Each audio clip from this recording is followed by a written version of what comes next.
Ummandla waseSaferfontein wamkele abanini imizi bokuqala phantsi kwenkqubo ka-FLISP. Urhulumente uye abinze ngesixamali esithile kwabo bakwazi ukufumana imali-mboleko yokuthenga izindlu ezibhankini. I got off like 100,000 rand. So basically I'm going to pay like 218,000 only for this house. So it's going to be nearly month by month. We first-time homeowners. This is a point of stability. Our conveyances has made it possible to live in comfort.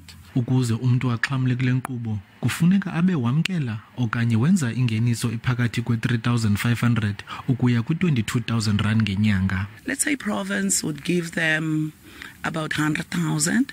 Remember, these houses are selling for 320, so we go to the bank for the balance, which is 220. The state then also ultimately gives a form of subsidization to lower the monthly bond costs, but the fact that they've put their hand up, they don't want everything for free. Kukho izicwangciso zokwakha izindlu zenkqubo ka-FLISP ezibalelwa kuma-7,000 kwidolophu yaseGeorge. Kwiindaba ze-SABC ndingusiphiwe wobasi eGeorge.